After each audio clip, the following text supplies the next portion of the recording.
welcome back. Hey guys, just thought I'd show you the Model 28 compared to the Model 27. Alright, so we're going to call the Model 27 Goliath because this is a treadle machine. This is quite a bit of space this machine takes up. This is the full-size version of basically the Model 28.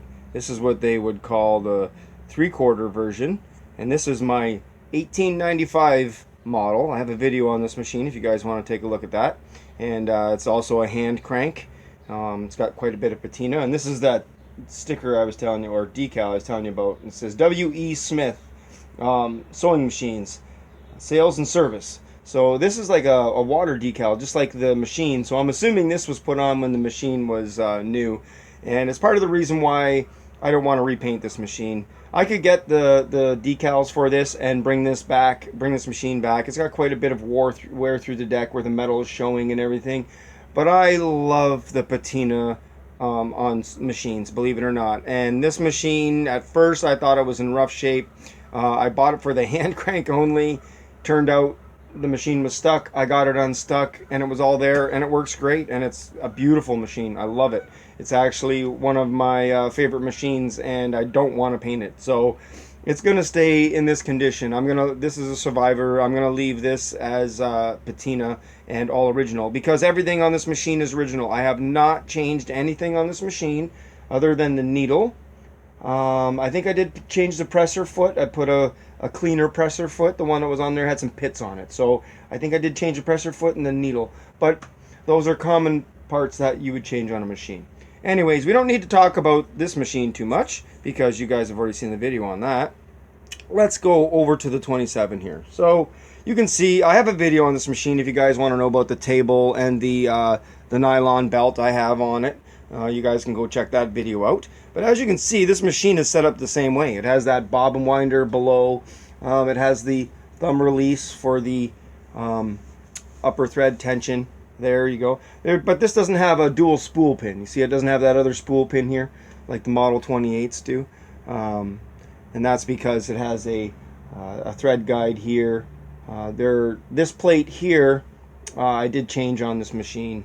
I did put a different one on here because the one that was on here was really rough. It was really damaged where it screws in. Somebody did some damage to it. So I did change that. But I mean, this machine was $40. So my friend picked it up for me and brought it over. And I didn't think it was worth it. And then we brought it over to me and I cleaned it up. I got it all working. Yeah, it's $40 was a fair price for this machine. But there you go. That's a Model 27. Let me get some fabric and we'll compare the stitches. And I'll let you know what one would I keep if I could only keep one.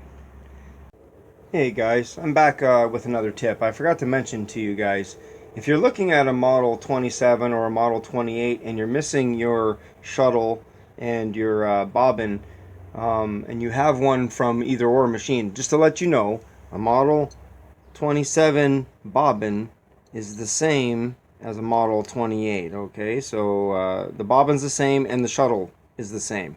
So if you guys don't have one, if you're looking at a machine and it's missing one, but you have one at home, it will work, just to let you guys know. Also, these covers will fit vice versa in each machine.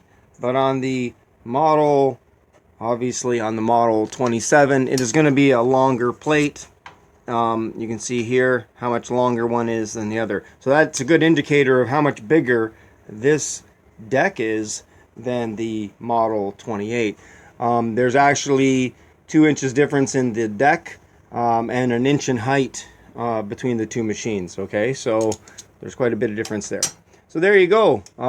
Just to let you know, you can use a shuttle and a bobbin from a Model 27. Also on these machines, just to show you guys quickly here, on the shuttle here, these machines have a little cutout in your deck here, and that's how you get your bobbin out. Some people are like, how do you get this out? It's a struggle. There is an actual little finger groove here, and it's the same on the Model 28. There's a finger groove here where you push down, and it makes your bobbin, your shuttle case pop up, and you can take out your shuttle, just so you guys know. But yeah, just to tell you guys, you can use a full-size plate on this machine. So if you're looking for covers for your machines, make sure you know if you have a 3/4 or full-size machine.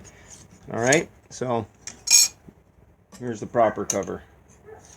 My new puppies just love to bark. Okay, guys, I'll be right back. We'll get some fabric. We'll sew on these two machines, and I'll let you know my final thoughts on the two and which one I'm going to keep.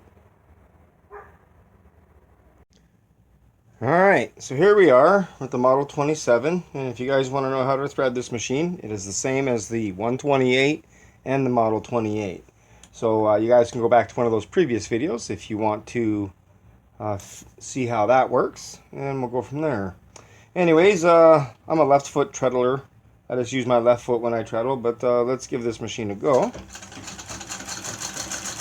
And obviously I have my stitch length set too shy there. So I'm going to bring that in. I was doing some sewing on this machine previously, and I obviously forgot to set my stitch length back. So that first run we'll ignore. We'll do the second run here, okay? So this second row is what I will gauge against the Model 28. So I got my stitch length set at the longest now, and let's give this a go.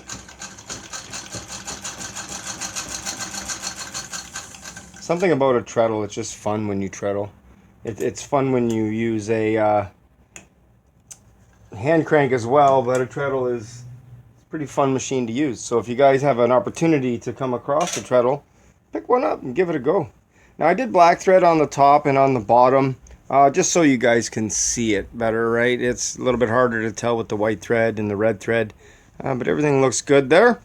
So there you go. That's the treadle.